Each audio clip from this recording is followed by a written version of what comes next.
Okay, we're back to Siegfried Radio. Siegfried Wagener, Analysis Propaganda, Friday, March 6, 1942. Good evening. Have you heard the latest news? All India is in open rebellion against the British. Shocking, isn't it? But don't believe it. It is only what the Nazi radio says, and it has been trying to tell the same story to the American shortwave listeners and the rest of the world for no less than 2.5 years. So if some good friend or neighbor of yours drops around with this story, you can tell him that the Nazis and Japs would pay him highly for the good work he is doing for them. You can tell that, too, to the fellow who tries to convince you that Russia knows she will have to fight alone when Hitler launches a spring offensive.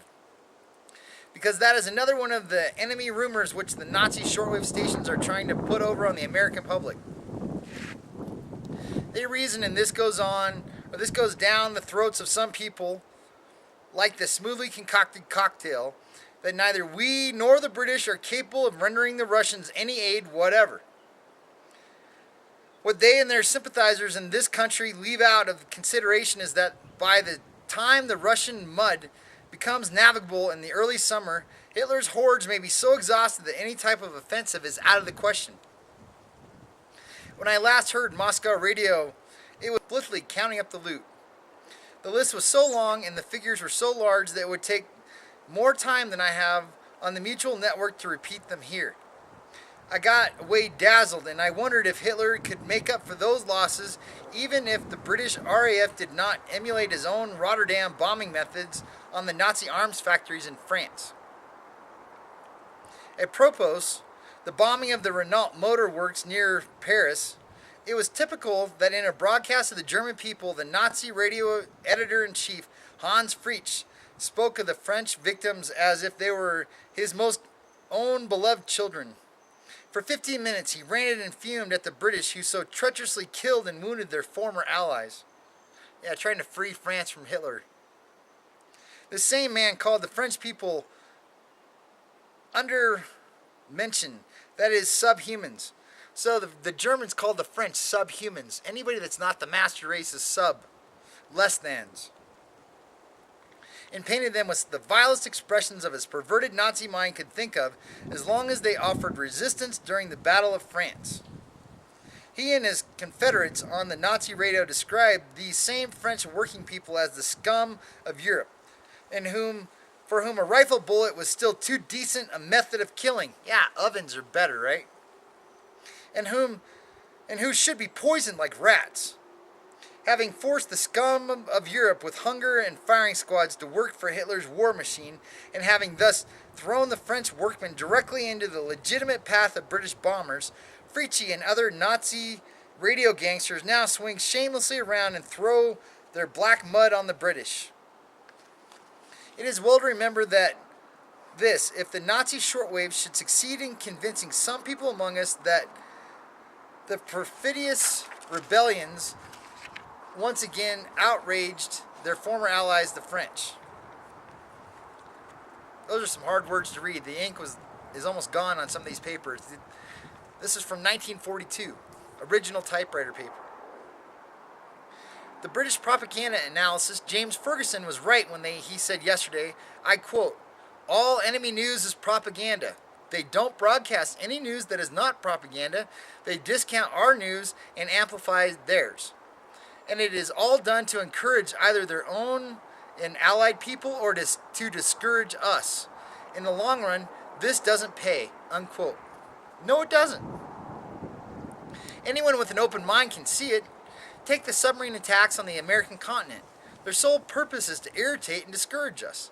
They constitute what I have termed propaganda of fact. That is, the facts do speak louder than the words of propaganda. But like all Axis propaganda of fact, as witness all of Hitler's invasions, every one of which was planned and executed to terrorize the world, the sub-attacks hit right back where they came from. Instead of irritating and discouraging us, they only succeeded in getting us even more fighting mad than we already were. Together with the bad news from Java, they forced the stark realization upon us that we can never win this war by defensive action alone, that we must take the offensive, hit hard, and hit again and again, and with all we have, not in some nebulous future, but right now. If some of our commentators and editors have said our people are too apathetic to let them get in tough with the people to find out that the enemy action, enemy propaganda effect has driven home with all of us that we no longer want to buy bonds for our defense, but that we want to buy bonds for and invest in our future on all-out offensive action. And if that means sending our trained armed forces overseas, I, for one, think that we have plenty of capable men left to form a home guard which could be the undoing of any Jap or Nazi who would have the temerity to show his nose on our shores. Even a Nazi broad blaster admitted last night that our present grand total of 1,700,000 soldiers was merely a trickle compared with the manpower available in the people of 132 millions. Of course, that fellow tried to talk American listeners out of their faith in our army, trying to talk Americans out of believing in America. It'll never happen. Of course, that fellow tried to talk American listeners out of their faith in our army. He started out with, I quote, "The United States entered the war with an army still in its infancy, whose weakness and irresolution is typified in its behavior toward Japan. The Yankees want to come to Europe? Well, let them come. What matter? The American Army's large-scale maneuvers last September showed that the veteran reserve officers from the last war were not capable of dealing with the modern war conditions. Therefore, General Marsh took up the unprecedented step in military history of retiring 40%, yes, even 50% of them. This has not yet been overcome. The United States still has to find properly trained officers. Moreover, the North Americans have not a favorable military story behind them. In contrast to other people who consider their soldiers the elite of the nation, America has always regarded their soldiers as second-class citizens. Yeah, right. Semper Fi. It'll be sometime yet before America can raise another army of capable of meeting the experienced German forces, unquote. We'll see. We already did, didn't we? Just at the end of World War II, when we did Operation Paperclip and took half of the SS into America and half of the SS into Russia, and now Russia and America are working so close together with England and Germany that it makes you wonder.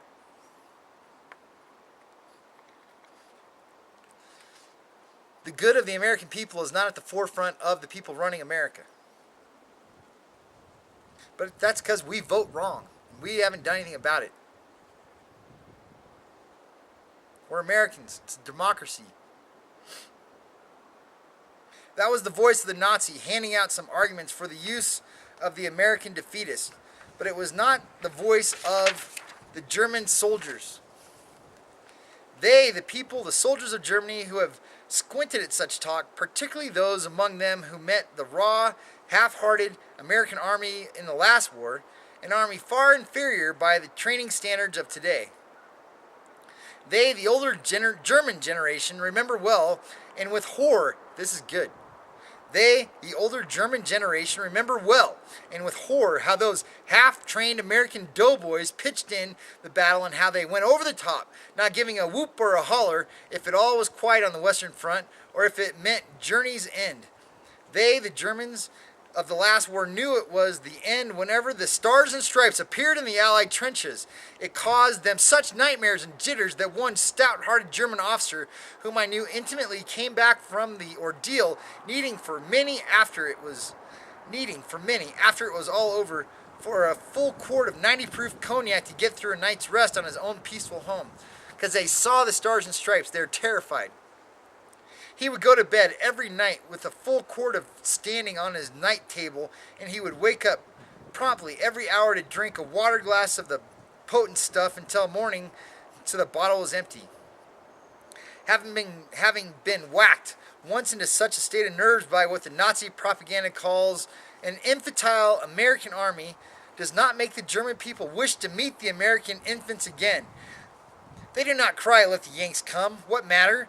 And not even Hitler himself can convince them that the Yanks, all suffering from weaknesses and irresolution and lack of properly trained officers.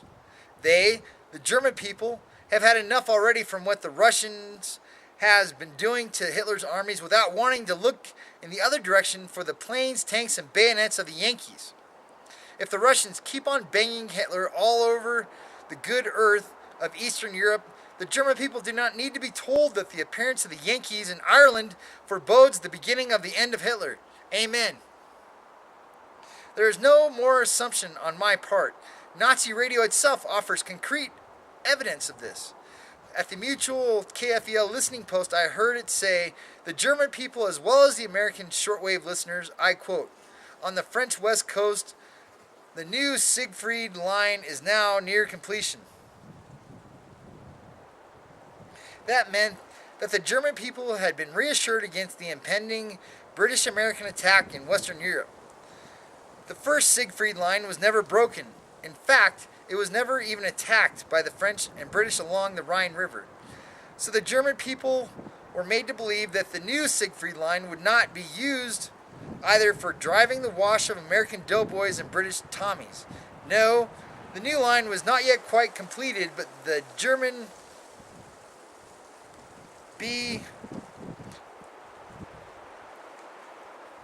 people were made to feel secure behind it nevertheless, because they needed that feeling of security on Hitler's second front.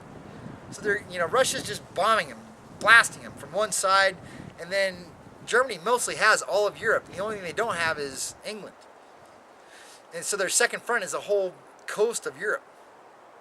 And they're afraid, because if we come at them, they got to fight on both sides. But the deeper meaning of the propaganda news was that Hitler has been driven into the defensive and that he can no longer carry on his smashing offensive, and that he has to hide from the oncoming Yankees, whom his propagandists call us Americans infants, behind just another Maginot line. And that is my analysis of propaganda for the present. The shortwave stations which I have referred to are Berlin DJP and DJD, Moscow RV11, London GRH, GSL, and Tokyo JVW. Good night.